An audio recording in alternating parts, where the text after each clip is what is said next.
We have a truly exciting session for you today, unique. It's a program that we have been working on for several years, and this is our first public presentation, so I'm really excited about it. We hope the technology is going to work. We know the people are going to work, but it's great if the technology and the people work together. So our program is called Creating a Partner. It's about heroic transformations from violence to peace, healing and compassion in wounded communities. It's a program I've been working on, directed by Yotam Heineberg, with the help of Ronnie Berger, who's not here, he's in Israel, sends his love, and Mr. Rudy Korpaz Jr. And you'll hear from each of them shortly. So, we focus on situational forces that get good people to do bad things, something you know I've been doing for a number of years, and I'm going to talk about it at 5 o'clock today. Exposure to negative situational forces has been shown to create evil attitudes and behaviors in various human societies around the world. Trauma, threat, and prejudice. 119 Israeli adolescents who were exposed to traumatic events in their lives had higher levels of prejudice toward Palestinians, as you might expect. Exposure to terrorism in 469 Israeli adults led to political extremism and exclusionist attitudes mediated by perception of threat and post-traumatic events. These are recently published studies. Exposure to the war in Gaza and Israel and Arab primary school students led to prejudicial attitudes and discriminatory behaviors toward the other, again, mediated by post-traumatic distress. Is this always the case? So when you suffer, in general, you want revenge against the people who have caused your suffering. You certainly want them to stop. And if you have to use violence to get them to stop, then you do it. And it's more likely to use violence when people around you are saying, use violence. The question, is it possible to reverse that negative cycle of violence? Is it possible actually to act heroically and resist negative situational forces that get most people, even good people, to do bad things? Is it at all possible to pull out of this cycle of violence and become a peacemaker? You see, in the Milgram study, 2/3 of the people went all the way, blindly obeying authority, and a third refused. To refuse, you get yourself out of a bad situation. That's not heroic. You have to challenge the situation. Not one of those 1,000 people in the study went to the dean, went to somebody and said, you should stop this, okay? So to be a hero, you have to oppose the evil, not simply get out of it. What would it take to transform a violent perpetrator into a compassionate community hero? So Creating a Partner is a project that we have started a few years ago to explore those positive aspects of these negative situations. It's a project that is being led by Dr. Ronnie Berger. He's our project mastermind now in Israel, along with me and Yotam Heineberg, who's been the director. So we're learning about the processes of transformation in 3 different groups. Israeli former combatants who transformed into peacemakers, Palestinian former combatants who transformed into peacemakers, and so that's research we were doing there. And here, in our own communities, we're looking at American former gang members who've been transformed into peacemakers. So the objectives of the study are to examine what are the dispositional and situational forces leading to heroic transformation. Are these people special people? Do they have certain personality that brings them into this? Are they unique characters? Or is it a combination of what they bring into the situation and what the special situation brings out in them? We also want to outline what are the pathways for heroic transformation, because we want other people to follow them. That if our research generates any positive conclusions, then we want this to be a model we want to extend everywhere. We want to identify what are the underlying processes of this heroic transformation. We want to learn about the processes that can maintain it. Again, it's great that you do this, but how do you keep doing it over time? We want to compare the difference in heroic transformation between these 3 groups. So our definition of a hero is someone who comes to the aid of others in need or in defense of a moral cause, aware that could cost you your life, your limb, or your career if you're a whistleblower. And you do it without expectation of a reward. So for any of these people, their community rejects them. That in Israel and Palestine, the cultural norm now is revenge. These people are saying, no, we want reconciliation. Cultural norm is retaliation. They're saying, no, we want peace. Here, if you're a former gang member, you don't just quit a gang. In many cases, if you quit a gang and you stay in that area, they will kill you. Because especially now, if you're going to work to keep kids out of gangs, you're cutting off a supply of new recruits. So that there is a risk to your life. So what we hope is to develop an anti-violence and de-radicalization prevention and intervention program informed by our results. We call it Erase Stress, Pro-Social, to build an educational website that will encourage youth to join such heroic transformation and fight against violence and radicalization, to produce a documentary, and the documentary is called 10%, directed by Yoav Shamir and co-produced by Michael Moore, that will highlight the process of heroic transformation. Is there one other thing? Yeah. We want to write a popular book featuring the narratives of heroic transformers and hope they will serve as role models for others. What's unique about this, and you're going to see the first public, a 12-minute piece, is that when we got this idea, Yotam, Ronnie, and I, an Israeli filmmaker, one of the best filmmakers in Israel, Yoav Shamir, said, why don't we make a documentary of the process of the research? There's no such thing in psychology. So on the very first day that I met Ronnie in San Francisco, there was a film crew there, and they were filming us, and then they filmed the training we did with our students, clinical graduate students at Palo Alto University, where I teach. So they filmed that, they filmed the interviews. So essentially we had, how many graduate students we interviewed? We had about 30 graduate undergrads. 30 graduate undergraduates who were trained interviewers do 2 to 4 hour interviews. And again, these are all the interviews were videotaped, and many of these were also taped professionally. And so the movie is going to be called The 10% Who Resist, 10% Heroes. And in fact, the movie will conclude Monday morning when Ronnie and I do a Skype, and there will be a videographer at each end in which we talk about the final results we're going to talk about now. So with that, I want to show you this clip, which I just saw it for the first time last night. And after this, then Yotam will tell you about how we did this project, and then we turn it over to one of these incredible transformers.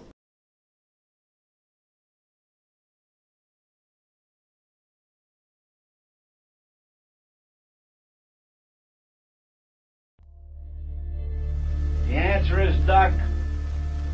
435 volts. It says danger, severe shock here. Next X on the next one. Continue, please. 435 volts. Imagine you were in a room where a man in a white lab coat was asking you to apply deadly levels of electric shock to another person you did not know. What would you do? Well, what if something's happened to the man had an attack or something there? The experiment requires that we continue. Go on, please. Don't the man's health mean anything?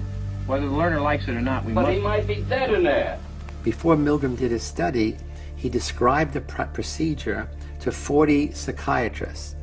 And he asked them individually what percent of all American citizens would go to the end, which was 450 volts. And on the average, they said only 1% would do it, because they said that's sadistic behavior, and only 1% of Americans, or really any population, are sadistic, meaning psychopathic. Milgram wanted to understand how the majority of the German people silently obeyed the authorities during World War II, which led to the Holocaust. His result was, on the average, it was 2/3, 65%, 67%. Prisoner 819 did a bad thing. Prisoner 819 did a bad thing. We picked 2 dozen who were the most normal and most healthy, and then we randomly assigned half of them to the role of playing a prisoner and half to be the guard. The issue was, what happens when you put good people in an evil place? Does the goodness of the people dominate and transform the evil place? Or does the power of the evil situation transform and dominate the people? The study was supposed to go for 2 weeks, but we had to end it in 6 days because it was out of control. The guards were doing each day ever more cruel, sadistic, brutal things. At the end of 5 days, 5 students, all chosen because they're normal healthy, were having emotional breakdowns in a simulated prison, in a mock prison. Professor Zimbardo decided to take Milgram's study a step further. He wanted to see how bad situations could make people do bad things. The Stanford Prison Study became a bookend with Milgram's earlier famous obedience to authority studies. See, he had studied the power of one person in authority over another person. In my sense, that's very rare that one person forces another person to do something wrong. We live our lives in institutions, in corporations, and nobody tells you to do bad things. People model it. People play roles. People say, be part of the team, and the team is doing this. So the pressures to do evil are more subtle and more pervasive. It comes from more different angles.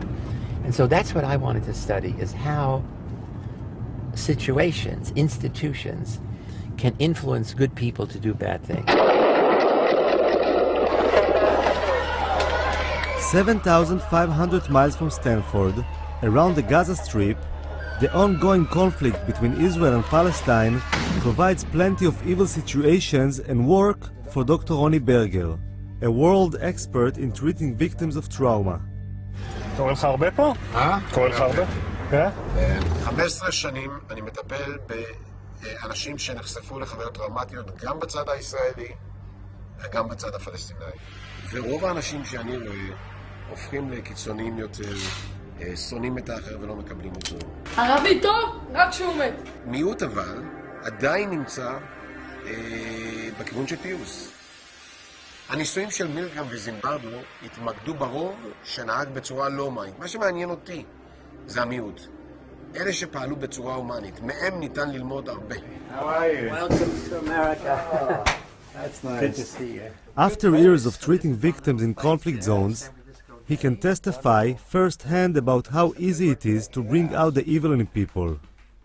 He approached Dr. Zimbardo and told him of his idea.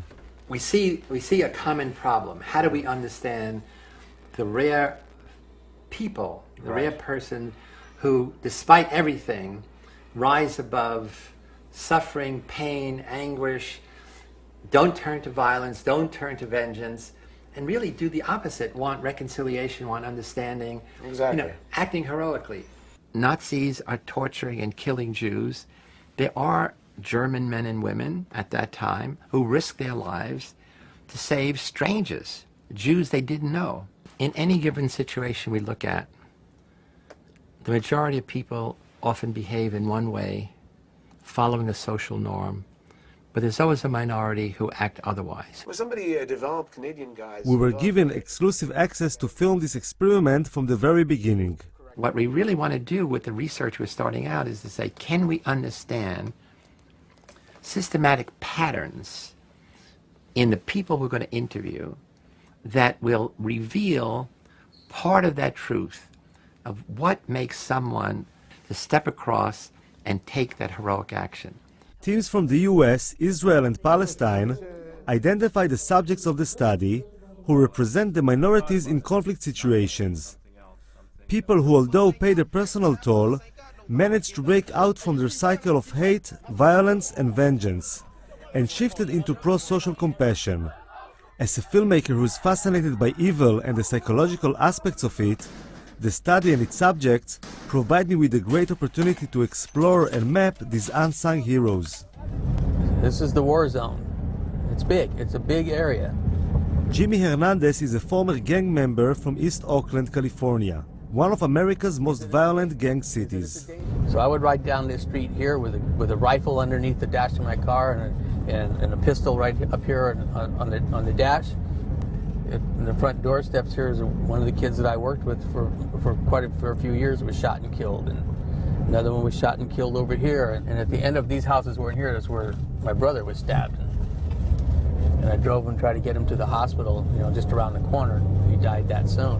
After paying the biggest tolls imaginable, losing his son and his brother to gang violence, Jimmy managed to break out of his gang and now helps others do the same. Jimmy has dedicated his life to serving as a gang interventionist. Trying to get at the situation through their stories about the situations that they think transform them. I had always vowed to get the guy who killed my brother. So I made a decision, because I always knew who the guy was, always had his phone number. So I called him. I said, Clifford, I said, you and I both know that one day I'm going to get you. And you and I both know that one day I vowed to end your life. He's like, yeah, I know that. So what do you want? I said, I'm calling you to tell you I'm forgiving you for killing my brother. אני ממש מתרגש. נראה לי כאילו אוטוטו שלא מגיע. Buma is a true activist and a real optimist. He spends most of his time helping Palestinians in the West Bank, traveling in places most Israelis would never dare to go. Thank you very much. שלכפר סבא זה הבן אדם. הוא עוזר לה לפתור את הבעיות.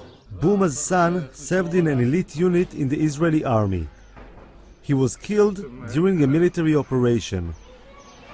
קרה 3 ימים לפני יום הולדת שלי. בטעם שזה לא היה תפקידו נהג בנגמש, והנגמש... טוב, בוא נעבור הלאה. יש אנשים שלוקחים את הכאב לכיוון של נקמה וסגירת חשבון וכל זה. אני לא אשכח שקיבלתי טלפון מארז גרשטיין שהיה ממש בן בית אצלי בבית, והמח"ט שלי אותם. אמר לי, בומה, סגרנו את החשבון עם אלה שזה לפחות מבחינת האינפורמציה. אמרתי, ארז, זה לא עושה לי שום דבר טוב, זה לא יחזיר לי איתי אותם. Tulkarem refugee camp is known for its suicide bombers. The camp housed 17 suicide bombers in a geographical area of less than 1 square mile. Riam, a 22-year-old law student, was supposed to be one of them. In that time I think if I meet any Israeli I must kill him, because if I don't kill him he will kill me. When Riam was 15 years old, she decided to channel her hate into action. Armed with a knife, she went to the checkpoint near her home. So I dreamed to and think I was a superwoman, so I can, when I go to checkpoint, I can kill all the soldiers. The soldiers at the checkpoint suspected she was going to attack and shot her, causing severe injuries, which put her in the hospital for 3 months before serving time in prison. Now she has turned her violence into social activism. She joined Combatants for Peace, a Palestinian-Israeli organization that consists of former combatants from both sides that now promote peaceful dialogue. However, her family and friends find it hard to understand how she can cooperate with the enemy. Many people are not believe this work, and everybody has his reason. What's dramatic about the people we're looking at, the Israelis, the Palestinians, and the ex-gang members, is that they were part of the situation and somehow they were able to disengage from it, get distance from it and say, that's wrong. I cannot allow that to happen to me. Now, if you just get out of a bad situation, that's good for you. It's not heroic. You have to go, in a way, go back in it and challenge it to say, I have to keep young people from joining gangs. I have to get Israelis to think differently about Palestinians, or Palestinians to think differently about Israelis. That's the heroic part.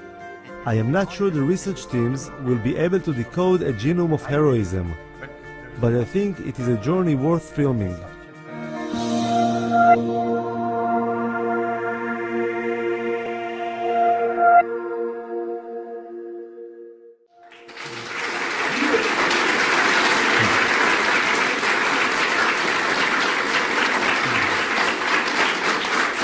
So, clearly a work in progress, and I want to introduce Dr. Yodim Heineberg, a graduate of Palo Alto University who's been our project manager, and he's been the glue between Israel, Palestine, and San Francisco, Oakland, and he'll tell you more about the details of our study. Thank you, Phil.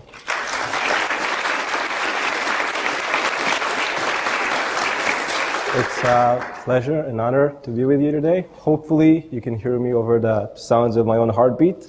So we'll see how that part works. Very excited to share with you about this journey we're going on, trying to understand, decipher transformations from violence to peace. Before we talk about the actual transformation process, I want to give a little bit of context about what actually leads people to aggress. And the first thing I want to say is that I'm not here to talk about an Israeli phenomena or a Palestinian phenomena or an American phenomena. I'm here to talk about a human phenomena.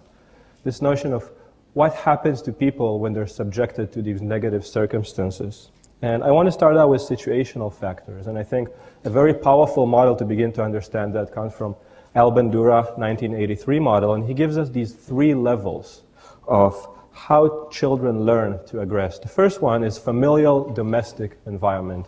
What happens in the domestic setting? Do children see violence? Do they see aggression? Do they see abuse? Either they witness it themselves or they experience it themselves. This is the most immediate environment where children learn about aggression. This is also where children learn, or maybe not so well, about attachment sometimes. So this is the very first place to start. The second one, community aggressive modeling. If we look about inner cities, if we look at war zone environments, really what we see is that these children have an abundance of opportunities to learn about violence, to learn about aggression. People that they can basically use, so to speak, as role models. That's how they learn first about perceiving the others as negative, as dehumanize the others. So another level is mass-mediated messages. If you want to check out what's happening in Gaza, for instance, you can Google the Hamas videos. You see there's indoctrination towards violence. Some of the music that happens in the United States, teaching children about violence, about hatred, and so forth. This happens in many different places. The thing I want to emphasize is that children in inner cities and war zones all over the world are heavily exposed to these different lessons of how to aggress, these social learning models of aggression. But here's the thing, it doesn't stop there. These are not just teachers for how children will learn to aggress. These levels of social learning are also acting as stressors.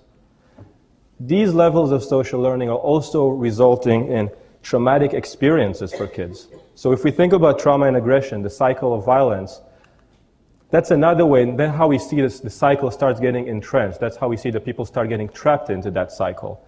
So in addition to the social learning about aggression, we also have a lot of research to back up this notion that when children are exposed to trauma, when children develop post-traumatic stress, another thing that happens for them is that they develop more prejudiced attitudes. Another thing that happened for them, and Huisman and Guerra are very important people to look at for that, that they actually develop normative beliefs about aggression.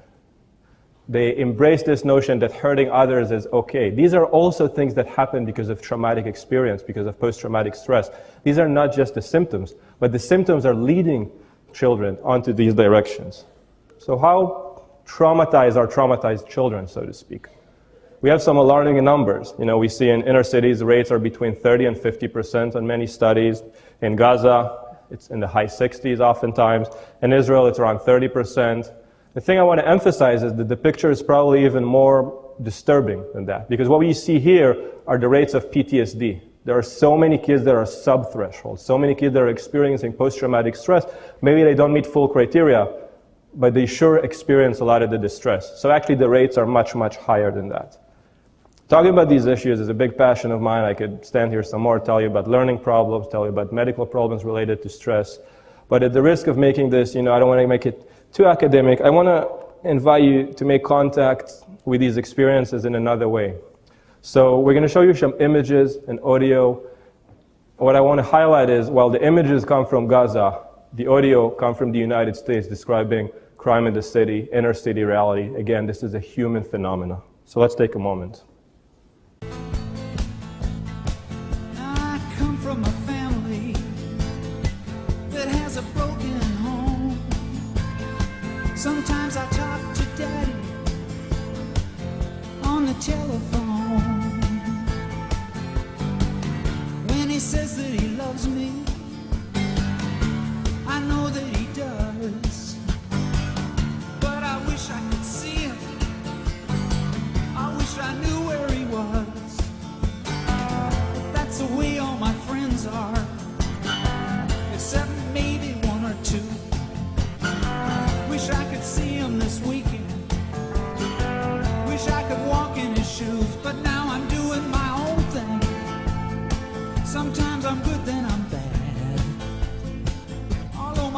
mama's been broken. That's the best home I ever had. I've seen this many times and I still get goosebumps. There are a lot of ways to explain why these things happen. Political issues, sociological issues, we couldn't possibly try to explain everything. We're going to choose one trajectory which I think is a powerful explanation and actually accounts for a lot of why things unfold in these ways. And that is trauma and aggression, the cycle of violence. So one way to look at these issues is, first, people that have been traumatized, they get victimized, they carry deep psychological wounds. These wounds make people vulnerable. They have a diminished sense of self. They perceive everything around them to be dangerous. There is lack of trust around everything around them. So when we're faced with this new threat, there's this notion of, well, I have to use force to defend myself. This is the sequela that leads people to becoming perpetrators. And what we're asking, can we do something about this? Is there a way for us to learn from people that were deep in that cycle of violence, people that actually perpetrated aggression themselves, but find a way to pull out, find a way to become pro-social, to become compassionate, to become peacemakers? That is our goal with this work, really.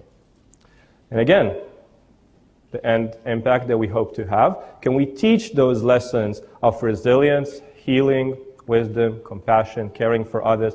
Can we teach those lessons to children that are subjected to these realities in inner cities, in war zones, wherever we have children under duress? So let me tell you a little bit about our project. So like Phil said, we have three populations. We have Palestinians that used to be involved with, some people call them terrorist organizations, militant organizations. They used to be involved with, whether it be Hamas, Islamic Jihad, other organizations that are involved with basically perpetrating aggression. We have Israelis that were ex-extremists, whether they were in the IDF perpetrating aggression or they were settlers perpetrating aggression that have negative, violent views towards the other side. Then we have former gang members. We interviewed people all over, whether it be LA, San Diego, Oakland, Richmond, and mainly in San Francisco with Rudy's help, and I'll get to that in a moment. Recruitment method, basically, Rudy has been our biggest ally. We interviewed people all over, but I think I want to take that moment to thank you, Rudy, and I'll introduce Rudy some more in a few moments. It's been quite a journey. Our inclusion criteria is people that used to be extremists, people that had very extreme violent attitudes toward the other side and basically shifted towards reconciliation. These people decided they want to become compassionate, they become accepting of all humans regardless of race, group, ethnicity, etc. How did we do it? Wasn't easy. So we spent a lot of time with each person, about 3 to 4 hours with each person. We did in-depth narrative interviews. We have quantitative data as well, but the narrative interview is really the core of this work.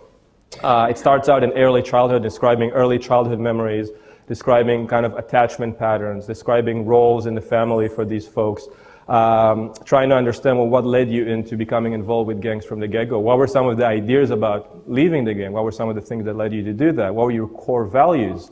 One of my favorite portions of those interviews was this kind of pre-post. We asked people, what was your view of the world while you were involved with gangs, years ago versus now? What's your view of the other side? For instance, what's your view of the rival gang members back then versus now? Beautiful experiences that I've had is hearing people say the rival gang members, they were zero, they were targets, they were shit. How do you see them now? They're me, they're my brother, they're my sister. For me, that was one of the most inspiring things. I also want to take this opportunity to thank our team because this would not happen without them. So we had 30 people, students from Palo Alto University and Stanford University, and everybody worked really hard. I'm happy to say that we have our data. The data is being analyzed. I will share some of the preliminary data that we have, but a lot of it is still going to be an analysis, and we'll have more and more results, going into this. So let me share some of the data with you. First of all, this conceptual outline. So I want to say, obviously, there's been a lot of differences between Israelis, Palestinians, Americans. These are different groups. There's a lot of idiosyncratic differences. However, for this presentation, I want to focus on some of the shared commonalities and share with you the trajectory of transformation. Well, what are we looking at, really? Well, the first piece, this transformational pathway pattern, right? So the first piece is family background, looking at attachment, looking at roles in the family. Attachment is extraordinarily important. Probably over half of the people that we interviewed report having strong attachments in their lives. Ideally with their family, sometimes with a neighbor, sometimes with other people that are in the neighborhood and are giving them that strong sense of safety, of security. Another piece is trigger events. There could be different events that people report, well, this thing happened to me, and that was that aha moment. Traumatic events can be one such trigger, and I'll say more about that in a moment. Humanized other, I think, is a very interesting one, and it cuts across the three samples. It's humanized other is this moment where you see a Palestinian girl at the checkpoint and you're an Israeli soldier and you think, well, I have a daughter and this girl needs to get to the hospital, so they are human just like me. And that's kind of starts propelling this ways of thinking about issues in a different way.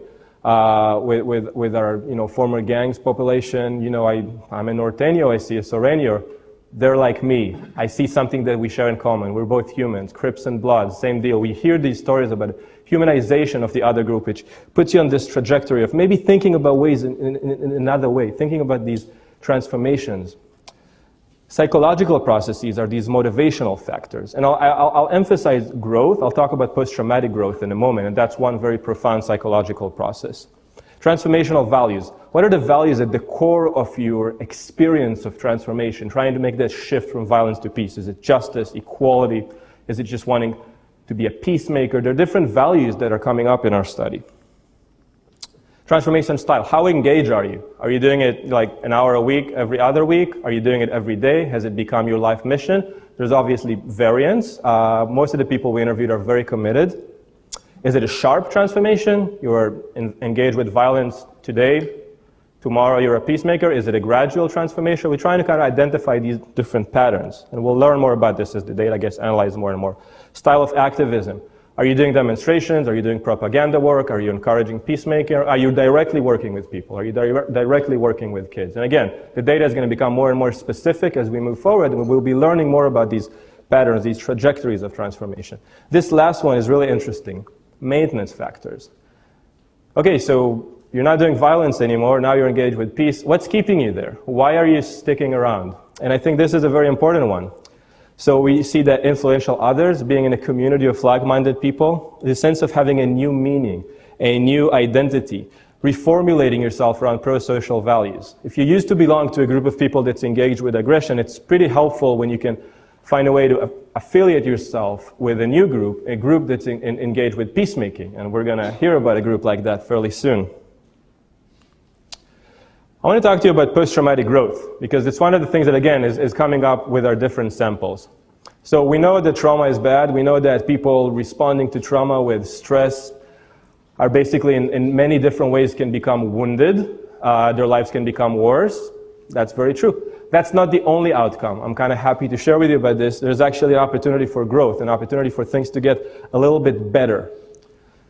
PTG, post-traumatic growth, is actually a positive change experienced as a result of crisis, as a result of trauma. It's a deep, new way of learning to see the world, to see yourself. If I have to summarize post-traumatic growth in one word, that word would be appreciation.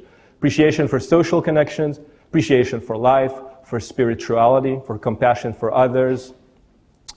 Ervin Staub wrote well about altruism born in suffering, which is also related, I believe, to post-traumatic growth. This notion of, out of my experiences, emerges another interest in being pro-social. So again, this is a shared experience. Like I said before, we have many differences. I want to focus on the commonalities for today. So almost all of our interviewees are people that have experienced deep psychological traumas, whether it was losing people, experiencing trauma themselves. Sometimes hurting others can also be a form of trauma. This one is a little bit condensed. So one trajectory of transformation is this growth orientation. And really the notion is, if we think about people that went through these experiences, what they tell us is, because of my traumas, my life was shattered. Everything became fragmented. My sense of self was shattered. Everything was basically, my metaphor for thinking about this is often fragmented glass. You have a whole piece of glass and you just get fragmented into multiple shatters. And when you, in this process of wanting to pick up the pieces, oftentimes a new identity, a new reformulation of how you want to see the world kind of comes together. In other words, what I'm saying is that what our participants have been telling us through their own narratives is that experiencing a deep psychological trauma, being wounded in this way, led them to develop a new way to perceive reality, and new ways for them that they want to engage with the world. What's nice is we have, a tiny bit of quantitative data already about the post-traumatic growth inventory. And I think it's kind of neat when you can see the percentages of our study participants in the US, the percentage of people that are actually well above average for post-traumatic growth. So we can see that people's self-report measures on the post-traumatic growth inventory are actually above average. I think this is exciting. I think also maybe it's an invitation. I'm hoping we'll see if we can write about it eloquently to kind of suggest that PTG is not just about attitudes. It's not just about perceiving the world, perceiving reality in another way. It's also about taking action, right? It's also about being active and helping others. That's another way of growing because of traumatic experience. And I hope that as we move forward and we have more data, we can actually make that argument, make that claim. So in a moment, Rudy Corpus is going to join us and talk a little bit from his experience. I want to tell you about meeting Rudy. I had a very exciting time trying to find recruits for our study, basically driving through all sorts of interesting places, trying to make contact with people that used to be in gangs, they're now peacemakers. I met all sorts of interesting people. Not all of them were the best fit for our study, I'll put it like that. When I met Rudy, I knew that I got to the right place and I met the right guy. I'm really happy to tell you, Rudy is more than just a participant, a collaborator. I'm proud to call Rudy a friend.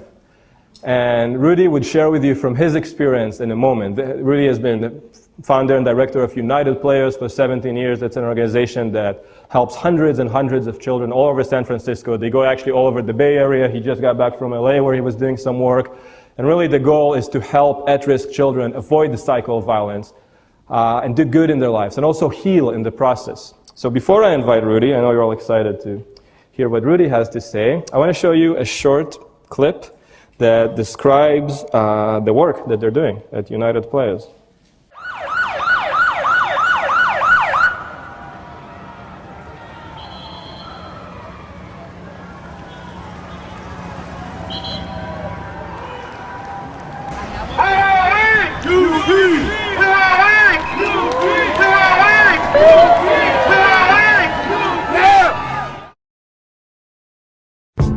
I ain't never had nothing, so I started hustling when I was like 11 years old.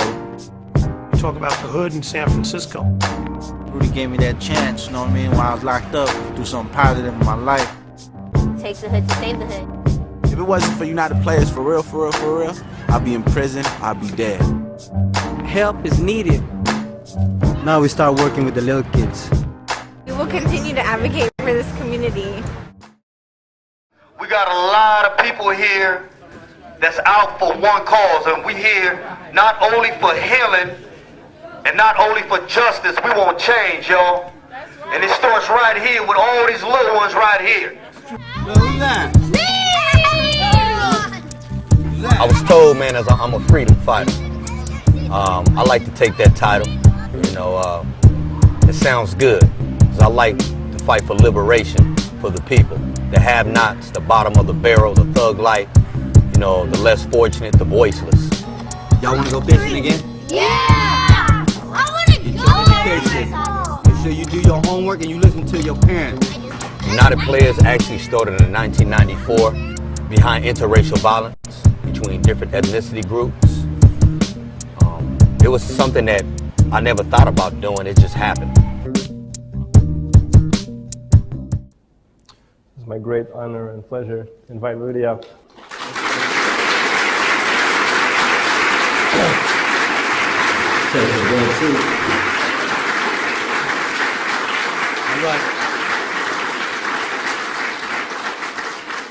Y'all hear me back there? Yeah. I ain't gonna use the microphone. I just first of all want to say thank you guys for allowing me to come here to share what you got. You got some psychologists, right? Y'all about the mind? I really want to talk to y'all hearts. That's what I want to talk to. This is my brother right here, King John, and my nephew Abdul. We all came together. I acknowledge my brother. And before I even speak, you know, okay. Shining on you. Okay. Before I, acknowledge, I just want to thank you, say thank you to the Lord upstairs for allowing me to breathe. I know there's many different people who believe in different things, but I believe in my God who's got me alive right now. So I just want to acknowledge that, first of all. You got to bear with me, I'm nervous. When I'm in front of a lot of white folks, I get nervous. I feel like I'm back in court. So but anyway, everything that they talking about, my brother Yotam and Fields on board, they amazing, is right. But me growing up in the neighborhood and experiencing my first death at 10 years old, I thought it was normal. You know what I mean? I literally, at 10 years old, I seen a man dying in front of my face, and my reaction to seeing a dead body on the floor was, should we help this guy, or should we just run over his body and go into his house and steal the stuff in his house? So all my homies, we standing there, we looking at the dude breathing. He's dying in front of him, right? He got shot in his face. Half his face is leaking on the floor, and he's breathing. He's like huffing and puffing, taking his last breath. And we like, should we help him? My mind state said, hell no, let's just go in the house and take everything in. And to me, thinking back now, how could I do something like that? But when I went in the house, there were some people tied up in the back of the room. And we untied them, and they said, you guys saved our life. And I didn't think like that. I was really trying to get over. And they said, we'll give you some weed, little man, and you help save our life. And I'm like, cool, but the psychological thing in your mind, psychologically, when you see something that you think that's a normal thing. Because after that, I started seeing a lot of dead bodies, and it didn't make no difference to me. But that is not normal for anybody to do, especially as a young kid, especially if you got life put into you. Everybody gonna die. But for your life to be snuffed up out of you and seeing somebody literally die does something to you psychologically. So, I grew up in the South of Martin, in San Francisco, the Tenderloin area, 6th Street. I still reside over there with my family. I have I don't blame nobody. I don't blame my enemies. I don't blame the white man. I don't blame the prison system. I don't blame nobody. I don't even blame my family. I come from a big family. I accept everything I did on my own. When I was banging, I started banging at a young age of 12. I was born into it. I wasn't sworn into it. I got a whole family. A lot of us killers. But we grew up in an environment where you thought that's the way things work. And as time went on, I learned to desensitize myself to a lot of things. And so when I seen people who I didn't like, whether I shot at them or they shot at me, it didn't make no difference because I didn't value my life. And it didn't take me to be locked up in a cage, smaller than a cage that they put animals in an SPCA, for me to say I'm going to change. Or it didn't take me to lay in my deathbed in General Hospital and say I want to change my life. There was something that I started learning was called compassion and love. And people who I never thought in my life, not my immediate family, people I didn't know, started introducing the stuff to me like that. And like I said, I'm not here to speak about no spiritual stuff, but I really found like this person introduced me to something that was higher than I was. So we talk about war in other countries, right? We got war right here in our backyard. We got a war right here in the city. I went to LA yesterday. See, a lot of y'all probably don't know there was a gang truce in 1992 between the Crips and the Bloods. A lot of people think it originated and started from the Rodney King riot because that's how the media portrayed it. But prior to all that, there was 4 major projects in Watts who was already negotiating peace. Because most people don't want war. We don't want war. We're natural born, people are born to live and to love. It's a mindset. But as time went on, the media took it over. 20,000 people died within them years. I'm talking about in the streets of LA. I'm not talking about just in other cities in the nation. Over gang violence, the war. So you imagine psychologically what that does to you when you got some of your closest homies getting murdered. Some of your family members who are babies who are getting shot in the crossfire to bury and put in the ground. And that's the psychological stuff that I deal with, but I had to find it within myself. It wasn't, you know what I mean, like somebody just, giving me stuff or whatever. It was something that I grew up into. And to find that compassion and to find that there was people who cared made a big difference. So all the stuff that you see on the study, I don't know, I dropped out of school at 11th grade. But I know this stuff that they talk about is real. Because I'm a living product of it. You know what I mean? And I found out that knowledge is one of the most powerful tools, regardless of where you at. And the thing is that the brothers in LA, when they was coming together, they didn't want to see nobody else get killed. It wasn't the mayor, the president, it was the people. It was the people who was compassionate and had hearts got together. And they signed the peace treaty of the 4 major projects in LA where the Crips and Bloods was killing each other the same day that the Rodney King verdict came out, April 27, 20 years ago. So fast forward now, right now they in Watts right now having a big old party. But I flew back so I could share with y'all the love, you know what I mean? And there's a lot of other stuff that I got to deal with out here, I mean, that's something different. But my thing is talking about the post-traumatic growth. It didn't happen overnight. It took a long time for me to realize what the truth was. It's a mindset for a lot of us. And I still have enemies, don't get it twisted. I got people who will want to take my head off because I damaged their families and ruined their life. But I learned into myself how to forgive. That's the second part I want to talk about, was forgiveness. It wasn't about me forgiving this guy for shooting and killing somebody from my family. The healing was for me. For me to let this dude know. I'm going to tell you a quick story. I got 5 nephews that got murdered. We buried one, how long ago we buried Jamon? 2 weeks ago, we buried one of my nephews, 21 years old. Got killed in Lakeview. Shot him 4 times. We put him in the ground, yes. But I had 4 other ones before him got murdered, my nephews. One of the dudes who killed my nephew, I ran into in San Quentin State Prison. You in the yard, the lower yard, he thinking that I know he killed my family. We gonna get him. But I found it in my heart because I already made a transition in my life to have peace within myself. To let this brother know, I walked by myself up to a gang of dudes over there and said, look here, homie, I know you know who I am, and I know you know what I know you did, but I'm gonna need your pass and I forgive you. He looked like he seen a ghost. He was looking at me because that's not normal. And I really meant that. It was genuine. It was from my heart. But it made me feel better. But the cold part about it is, a lot of my family members was mad at me. They was angry. And how you gonna give this dude a pass and forgive him? He didn't kill Capone.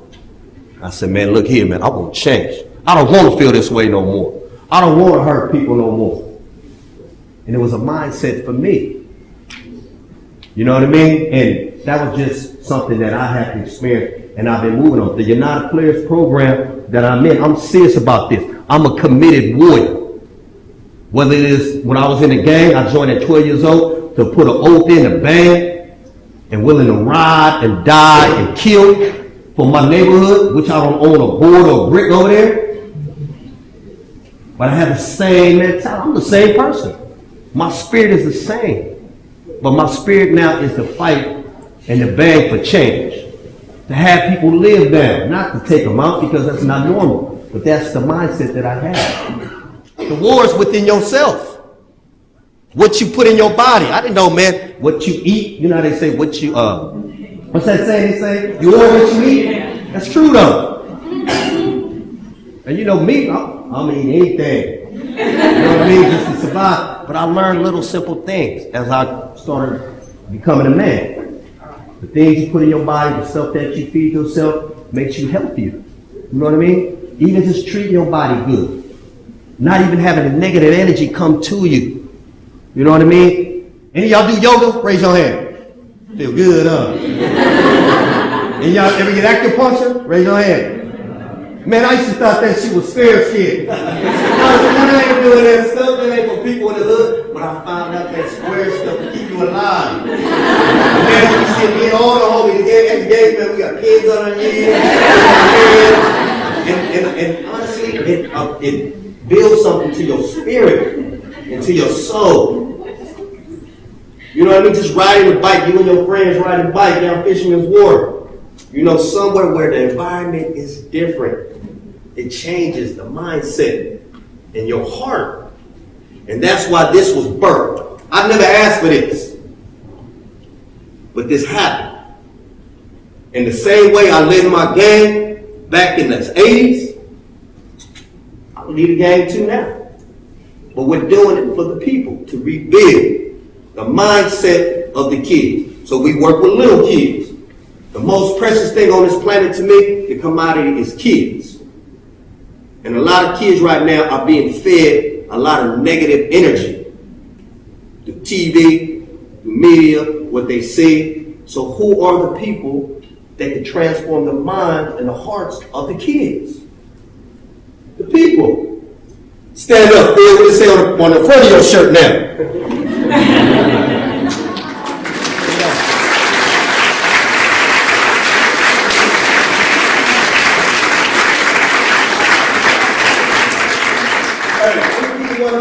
Who ever thought that Phil and your Tam be hanging with a gang member? Man, we tight, man. We as tight as kryptonite. That's the moment. You know, and that's a part of the mindset of hanging around positive people too. You know, you hang around three broke people, you know what you're gonna be?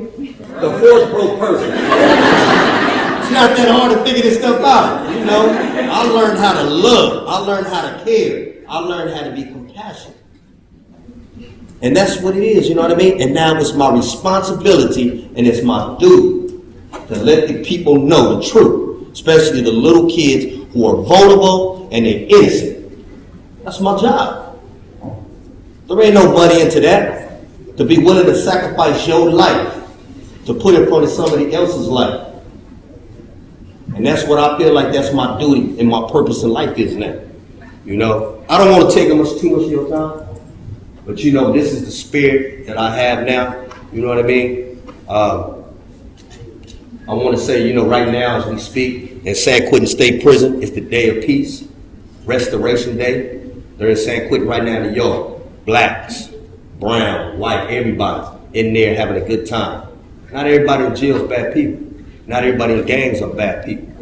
We have feelings, we got heart, we compassionate too. But it's a learned behavior. And now that I figure out, don't trust me, I ain't no saint. I ain't no angel, but I know who I am.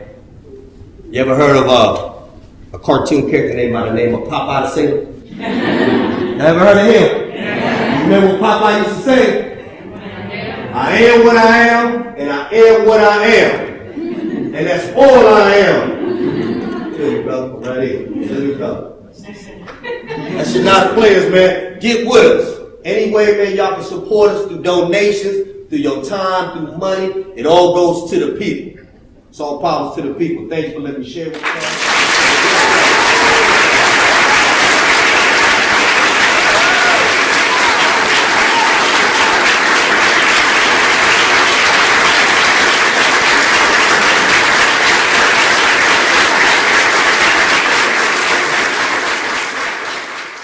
So we told you about a lot of problems. We showed you, some people that not only we learned about their process, we also learned about, how they're helping out. And we have different populations that we want to help out. And obviously every population is different in terms of culture, in terms of different types of backgrounds all over the world. And at the same time, there are some shared commonalities as we showed, right? This notion about the cycle of violence, trauma, and aggression. What can we do about it? Are there some ways to reduce the distress and teach compassion in a nutshell? And I'm going to show you one strategy that we believe in that could potentially be helpful. I want to tell you about Erase Stress. It's another creation from the brilliant maverick Dr. Ronnie Berger. Basically, Erase Stress is a psychoeducational program. It's a program that Ronnie Berger created in order to help traumatized children, initially in Israel, Israeli and Palestinian children, and later on, it basically has been implemented all over the world. The essence of the program is that you train the trainers, you train teachers how to work with the children, and it's been proven very efficacious. Some places I can mention is Thailand, China, Indonesia, Sri Lanka, New Zealand, Israel, Palestine, Turkey. I could go on. It's an amazing program with lots of data to back it up in terms of reducing this post-traumatic distress. I think it's not just about the ability to get the data, it's also about the ability for scalability to offer these services for very, very cheap, cost-effective kind of ways in a way that actually brings you good results that help a lot of people. What does that mean? It means the cascade system, training the trainers. So the model is very simple. You have a master trainer that meets with a group of mental health professionals. In turn, they train groups of teachers, and the teachers work with whole classrooms. Does it work? Well, the answer is yes. One example in Sri Lanka after the tsunami, and there are more examples like it. This one just has very clear publications indicating the trajectory of effectiveness. So Ronnie Berger goes to Sri Lanka after the tsunami. He trains 40 mental health professionals. Each one of these people train 20 teachers. Each teacher meet with a classroom of 30 children. 24,000 children get the service within several months. What happens in terms of symptomatology? PTSD, depression, anxiety, somatic complaints. All these things are improved because of going through this program. I think that on its own is a very fabulous thing. From a clinical perspective, you've actually achieved all of the goals you were hoping to achieve. But if you have a more broad social, sociological perspective, right? You're interested in the power of the situation, systems, how can we make society better as a whole? We definitely want to take care of the clinical symptomatology because that's an impediment to doing good. That's an impediment to becoming compassionate. We want to reduce that kind of suffering. But our goal is also to go beyond that, to go the extra step and actually see if we can actually teach compassion, right? So we know that threat and trauma, it leads to stress, post-traumatic stress. We know it also leads to these prejudiced attitudes, these negative, hostile, stereotypical perceptions of the other side. You know, we've shown you the data before about that. So this is the first application, one of many, we hope, that took place in Israel with Jewish and Arab children. So the erase stress model in terms of the cascade system worked in the same way, but instead of just teaching stress reduction skills, they've gone beyond that. So Ronnie, again, has pioneered that work. And working with Jewish and Arab children, I should say, working with their teachers were delivering the program to the kids. The teachers were learning post-traumatic stress kind of coping skills and stress reduction skills that's been shown to be effective. Also, this particular program had empathy training in it. It also had prejudice reduction components in it, learning about stereotypes. And I'll show you in a minute what some of our skills look like. The notion is, can you teach children about stereotypes? Can you kind of teach them about how prejudice are formed? Can you teach diversity? Can you teach children that actually each person is unique? Each person is his or her own human being. That they're not some dehumanized entity. They're not less than humans. These are oftentimes the perceptions that these children have about people that are outside of their group. In another country, in another gang, in another neighborhood, the other side is less than human. Can you humanize the other side? This is, in essence, the goal. So there are a lot of pre-post measures that were administered for clinical distress and discriminatory tendencies. I'll show you some of the, I think, maybe more interesting scales that were used to evaluate pre-post measures on stereotypical issues. So you see here, for instance, we had scales for the girls and the boys. So the girls saw pictures of girls and boys with boys, etc. So, for instance, this one here shows that if you have this purple house in the middle, that would be where you live, and basically it would ask you for girl A, B, C. Where would you like to place girl A, B, and C? And what you see initially, before in the pre-test measures, is that, for instance, for this white girl, in Israel would be an Israeli Jewish girl, she would place the two other girls further away from her at the house. And then after the program is done, those children, statistically, you see actually place the other side, the other children closer to them. So it's a very concrete way if I want to live closer to them now. I don't want them to be far away from me as before. Another way of asking a similar question is showing pictures, boy A, B, and C on a scale of 1 to 5, how good, sociable, helpful, smart. In essence, how stereotypically do you perceive the child from the other group? How much prejudice do you have towards these children from the other group? It's pretty disturbing. Both for the Jewish and Arab kids, we saw there's a lot of stereotypical perception of the other side before going through the program. The good news, on the other hand, is they can actually do something about it, and that's what I want to share with you about. So the first findings is basically replicating, there's a handful of studies that were done in Israel showing the same thing. This one replicated with both the Jewish and the Arab children, that trauma exposure, post-traumatic stress, all these things are actually correlated with prejudiced kind of attitudes. There's a heightened sense of threat. There's a deeper exclusionist attitude, exclusionist perception towards the other side. Once you've developed these kind of post-traumatic stress symptoms, you feel more threatened. This finding is very exciting. It's not surprising though, because like I said, it's been done already in 10 different cultures all over the world. Reduction in in PTSD, in depression, in somatic complaints, and anxiety. So again, that program has replicated what we know it can do and reduced the post-traumatic distress. This is novel and I think very exciting. So Erase Stress Prosocial not only reduced the symptomatic distress, it also reduced this hostile prejudice perception towards the odd group. In another way, in more simple terms, it reduced racism. And we know that viewing the other group as less than human is actually what allows us to perpetrate aggression. It's actually what allows us to hurt the other side. It's now fair game to do that. Violence is legitimized. So the program actually humanized the other group, reducing this or diffusing some of that in-group, out-group tension. So where do we want to go next? What are some of our recommendations based on our initial findings from our study? And those will become more and more specific as we move forward. You know, not surprisingly, certainly not for Phil, we're going to recommend a systemic, ecological kind of approach, one that is collaborative with community members. The first piece is early community intervention. Can we find different ways to support families that are living under duress? Can we find ways to support young children? Can we strengthen these bonds of attachment? Sometimes it's hard to do with the children of the parents for multiple reasons. Can we find a way to offer more role models to the children so that they grow up with having solid attachment? Can we enable access to these role models, right? So one way would be concrete, directly. Another way we hope to do it through the school-based programs. Can we have role models, for instance, like basketball players that are actually modeling pro-social engagement, modeling using those stress reduction skills. So this does not always have to happen, you know, in vivo with the person being present there. Can we have people videotape and have that be part of our school-based program so that actually children model after the people that they admire and they engage in both stress reduction skills and also in different types of compassionate attitudes and behaviors. So again, this one is a fairly rich one, I think. The notion is, can we allow for a new sense of meaning making? Can we help children reformulate their identity around peace-oriented messages? Can we help children make contact with pro-social groups? So we're hoping to do school-based work. So the school would be kind of like our base when we can deploy and share these programs, but that should be a collaborative engagement where we work with different people in the community. It sounds complicated, it is. It's not necessarily always expensive because there are a lot of people in the community that are already doing this work. A lot of the time it's just linking everything together, tying everything together, and finding a way to work together and to collaborate.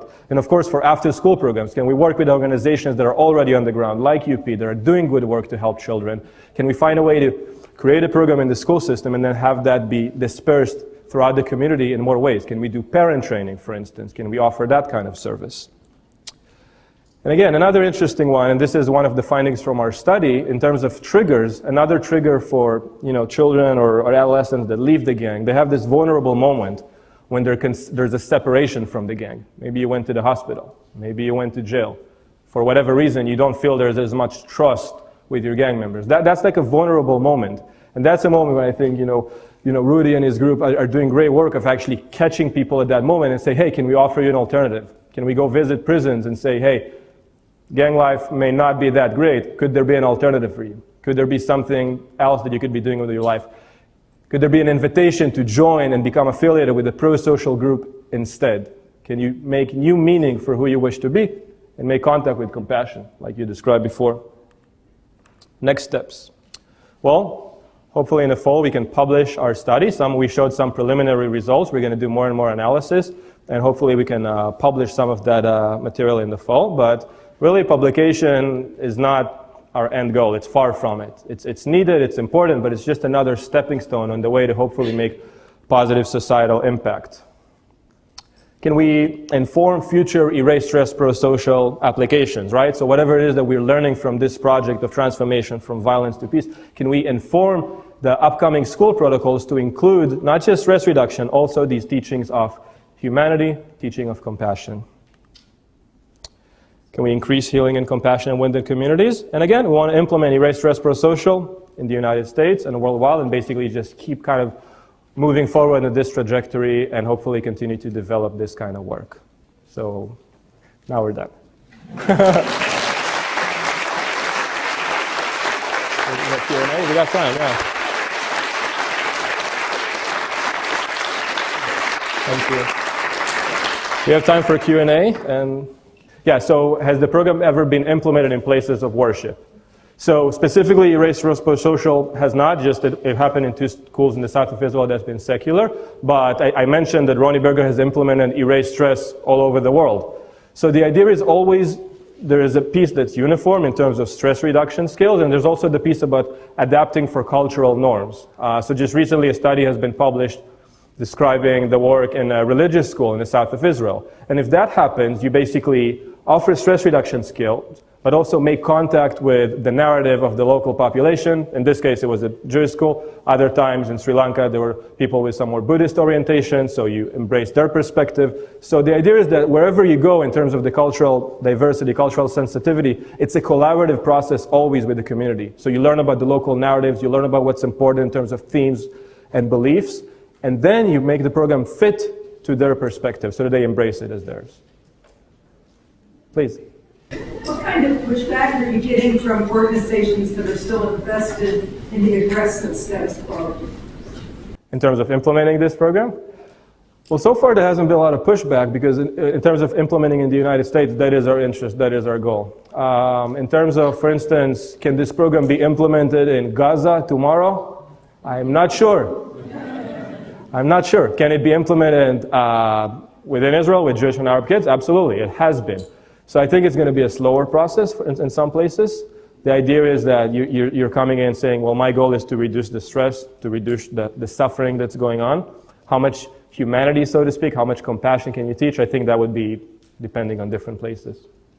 So the question is, if you were to do this program in a refugee camp where you have people from multiple cultures, multiple perspectives, how would you offer the program to them? My guess is that if you were to offer a program in that kind of group, there would probably have to be a little bit less cultural specificity because you can't kind of make contact with each person's narrative. There would probably have to be a little bit more general stress reduction skills that we know have been shown helpful for different populations. So there would be a little bit of a trade-off probably. So have we tried using the Big 5 personality test in our study? It would be lovely if we did. So there's always, so much we can do, so many questionnaires we could use. There are a lot of great questions that we hope to get answers for, but no, we didn't try to use that one. So what is the triggering point that makes people change? That's why we're doing the study. So, so I want to be really responsible and tell you that we only have preliminary data. So hopefully in a few months you will check in with us, and my guess is there's not going to be one point, there's probably going to be several trajectories. What I shared today is one trajectory about post-traumatic growth. I'll just repeat the question first. So the question is, do you have to leave in fear now because you're doing this work? Or When I first started doing this work in '94, I used to walk around with my vest on and my pistol. Because, there's a lot of people who don't forgive. And I done got shot at in certain parts of San Francisco, when I'm still riding around because of stuff I did with my family. But as time went on, I learned, and this is just me, I learned to walk by faith and not by sight because I believe in who I believe in. And if it's time for me to go, it's time for me to go. That's how I look at it. But I'm smart, though. I don't go to certain neighborhoods late at night where I know everybody getting high and they ain't in their right state of mind. Because some of the kids that I work with are part of some neighborhoods they actually destroyed. So, I'm just, I'm more walking now like, if it's going to happen, it's going to happen, but I'm still smart about it. It's a good question. Yeah, okay, I have a question for Rudy. In my interview with you, I asked you what was the worst thing you ever did in that other life. And you told me about some things you did in San Jose. That I guess the phrase you used, I destroyed a whole community. Right. Could you describe that? So he asked me what was the worst thing that I did. It was me becoming a crack drug dealer that destroyed families. I think that was probably something that I looked overall that hurt me the most because I would see people that I knew who I grew up with and their kids happen to suffer behind the drugs that I was pushing. But I wasn't thinking of that. I was just worried about getting money.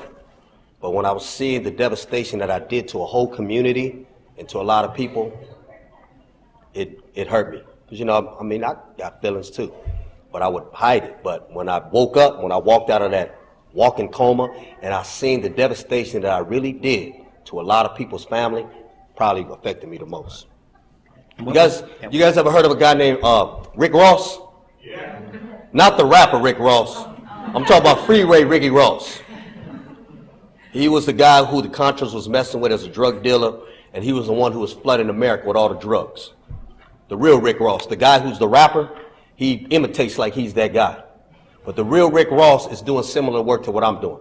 I was in LA with him yesterday, and we was talking about this question, and somebody asked him the same question, what hurt you the most? It wasn't killing somebody on sight. It was devastating a community of people. That was our people. What would mothers do to get drugs? Literally, pretty much anything you ask them to do. They was up to the point where they would give up their own little kids. You know what I mean? For real. And you know, it was crazy, man, the stuff that you would see that people would do for an addiction they had. They would give up their kids.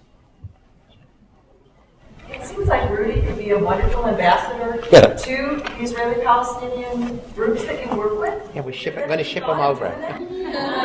Rudy, you want to say something about your trip to Ireland? Yeah, I was sent out there to Ireland. Google sent me out there.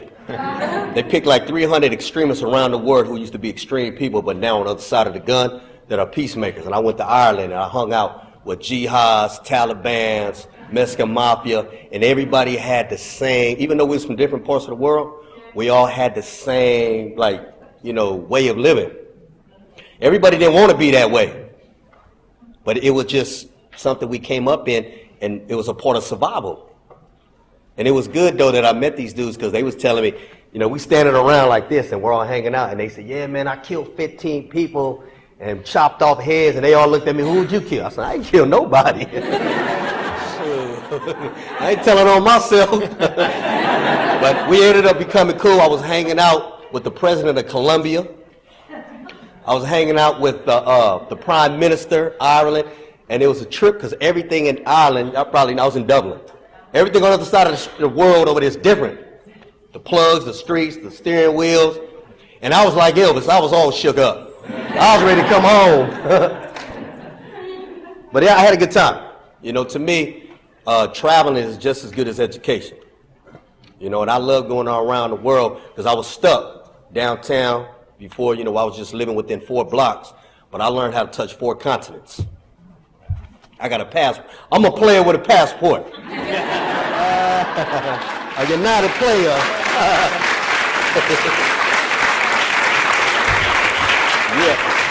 Again, I'd like to close out thanking Ronnie Berger, who really has made all of this possible. We're making a videotape, and Ronnie, we love you, and I'll see you on Monday morning. Again, thank you so much. Thank you.